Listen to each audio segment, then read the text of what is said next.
Olá amigos, sejam bem-vindos a mais um vídeo do meu canal. Eu sou o Lucas Knaip e vamos falar sobre a Fórmula 1. Atrasado, porque eu estava vendo a Copa do Brasil com o Atlético Mineiro e Vasco, né, o meu time indo à final, etc. Então eu dei prioridade à Copa do Brasil. Né? Eu não posso me dividir em dois para gravar um vídeo enquanto eu assisto o jogo. Infelizmente isso não é possível. Mas a verdade é que a gente tem aí essa classificação em que o Lando Norris conquista a pole, com certeza agradecendo seu compatriota George Russell, que encheu o muro no finalzinho do Q3, né? Porque assim, o Russell, ele vinha até numa ótima volta, né? Ele tava bem forte, ele tinha feito uma das melhores primeiras parciais, né? Mas aí ele bateu, né? Podia brigar lá nas primeiras posições, vai largar em sexto. E eu pessoalmente defendo a regra que o piloto que bate e atrapalha os outros, né? Ele deveria perder a sua volta. E com isso ele larga em décimo e tem que ser punido de alguma forma. Por exemplo, o Pérez sequer teve tempo marcado. Ele fez um tempo antes, né?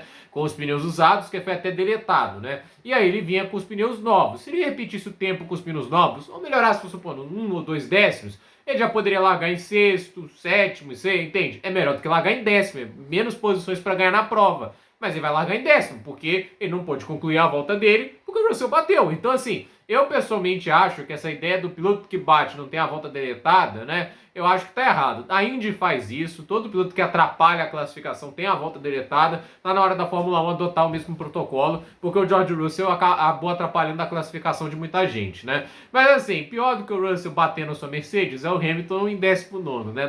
No Q1, a gente teve os dois carros da Sauber saindo no pacote básico, a gente sempre sabe que eles saem. A gente tem a cena curiosa, né, do Bottas classificando na frente do Hamilton, porque assim, não basta o fato da volta do Hamilton ter sido deletada, né, a que tinha sido a mais rápida, nem ela era o suficiente para ele passar para o Q2, né.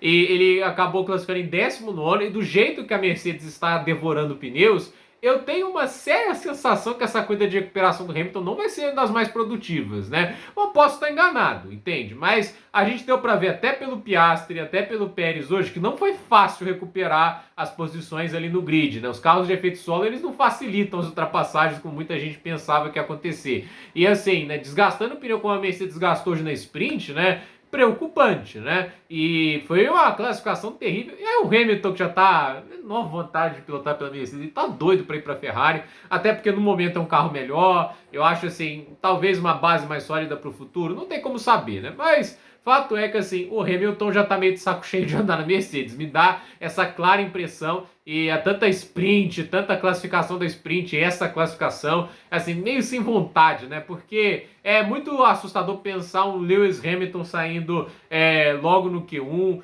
e num carro que teoricamente, assim, passa fácil, né? Não precisa forçar muito, né? E ontem ali na sprint ele tinha tudo para fazer a pole, cometeu um erro que normalmente um piloto do calibre do Lewis Hamilton, 7 vezes campeão mundial, um cara que já tem mais de 100 vitórias na categoria, não deveria cometer, né? Você pode até falar, porque o carro ajuda muito, entende? Por isso que ele tem 100 vitórias. Assim, não adianta se o cara não tiver consistência, regularidade e velocidade. Tem outro cara pilotando o mesmo carro, entende? Existe motivo pro Verstappen ter mais de 60 vitórias e o Pérez no momento ter 5, entende? Então, é aquele negócio. Os pilotos, eles se separam em classes. E o Hamilton tá em uma das melhores classes de pilotos da história da Fórmula 1. Mas esse cara não apareceu hoje para classificar. E o Joe, ele ainda conseguiu ficar atrás do Hamilton, né? Eu acho que o Joe deve ter até o nome dele anotadinho na 20ª posição, porque ele nunca sai de lá, né? Ele nunca consegue superar o Bottas na classificação. Ele nunca não consegue fazer um tempo bom. É impressionante, ele não consegue. Tipo, as voltas dele quase sempre são meio segundo mais lento, né? Eu acho que é isso que faz o Bottas pensar que ele ainda tá no nível da Fórmula 1, assim, bom ainda. Nossa, olha o tempo que eu tô colocando no Joe, ele não é ruim não, né? Olha o tempo que eu coloco nele, o problema é o carro, né? Tipo, não, o Joe que é ruim, olha o álbum, né? Tava ao lado do Sargent, tava ao lado do Latifi, né? Colocando 8 décimos nas pessoas, o pessoal pensar, por que esse cara não tá de volta na Red Bull? Aí entra o Colapinto, que é um cara que tava em sexto no Mundial de Fórmula 2, e começa a andar próximo dele na primeira vez que anda no carro e consegue classificar à frente também, andar na frente na corrida, aí começa a cometer erro, a gente vê que não era aquela coisa, né? Então, obviamente, né, tipo, é impressionante que o Joe, o dinheiro que ele dá é um negócio que mantém o cara da Fórmula 1 tendo talvez o menor talento do grid, né? Que tem o Stroll é difícil também, né? Que foi até engraçado, a gente já falou do Q2, né? Da volta rápida do Stroll, porque tava pensando que ele ia pro Q3, né? E não foi.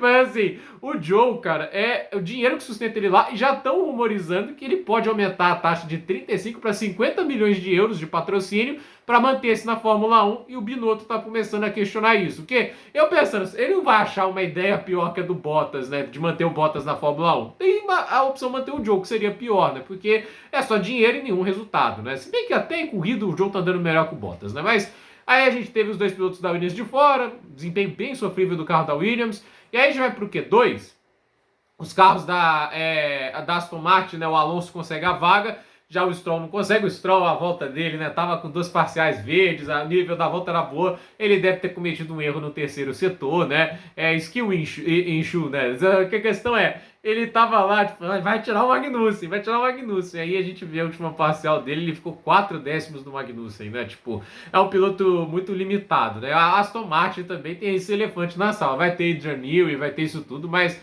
para carregar o Stroll vai ser um trabalho duro, né, e a questão é que vemos aí a Aston Martin ainda com um carro que oscila demais, né? E eu acho que o Stroll também tem responsabilidade, porque como ele é inútil na equipe, ele não anda rápido, ele não dá feedback, ele não gosta de participar dos testes, entende? É inútil. Qual a utilidade de um Stroll numa equipe de Fórmula 1? Mas a questão é, só depende só do Alonso para fazer isso, né? E eu não sei se o Fernando Alonso é o melhor assistador de carro, entende? A coisa é você ser um piloto genial. Isso o Alonso tá entre os melhores da história. Para mim é indiscutível, um dos 10 melhores pilotos da Fórmula 1, o Alonso tá lá. Mas eu não sei se ele é um acertador de carro, né? Visto que, por exemplo, ele na Renault lá em 2007, 2008, na verdade foi 2008 e 2009, né?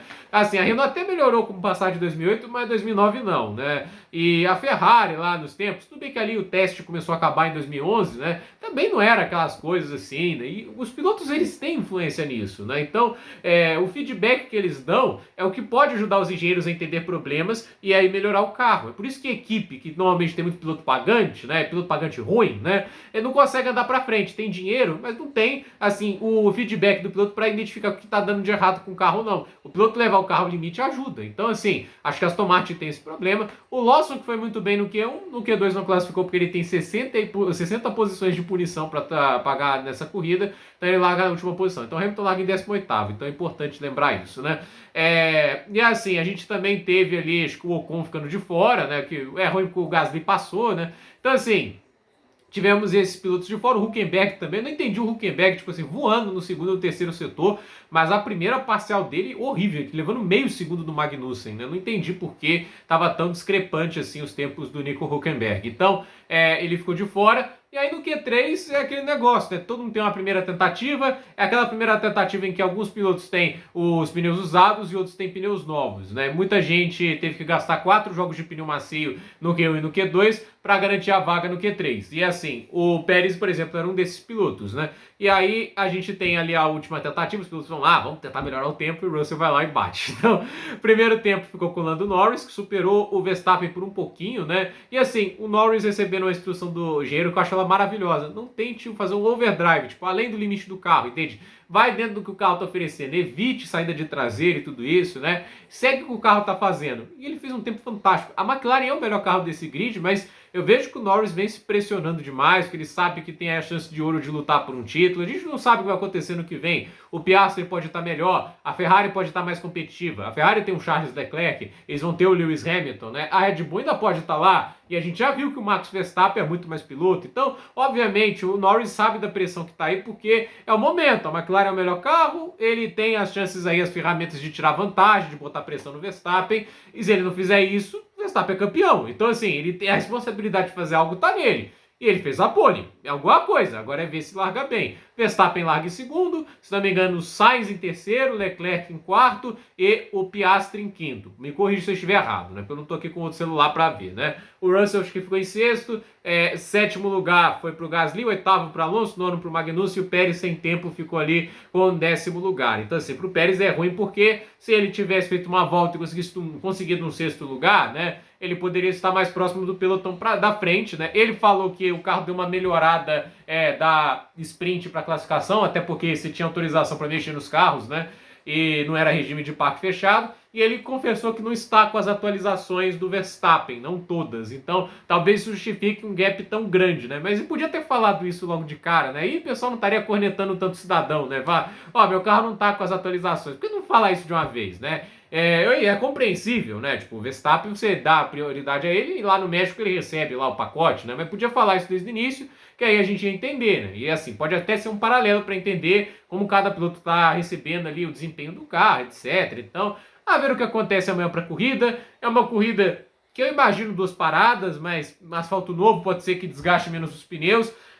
Para mim, o favoritismo é de Max Verstappen. Eu acho que o ritmo de corrida dele hoje foi fantástico. A Red Bull trouxe um bom pacote de atualizações. O carro parece melhor e acredito que na corrida, até pelo talento que ele tem mais chances de ganhar do Norris. Porém, eu não descarto a Ferrari. Andaram forte na sprint, o carro parece muito bom e tem 2 pilotos que são bem competitivos no fim de semana. A Mercedes me parece carta fora do baralho, aí é ver o que os outros pilotos fazem ali em recuperação. Talvez o Russell consiga andar bem, não sei, mas depois de bater o carro ele não deve estar com a maior confiança. E o Hamilton lá de trás vai ter que dar um jeito de remar. O Pérez largando de 10º vai ter que dar um jeito aí de passar esses carros o mais rápido possível, algo que ele não está conseguindo, né?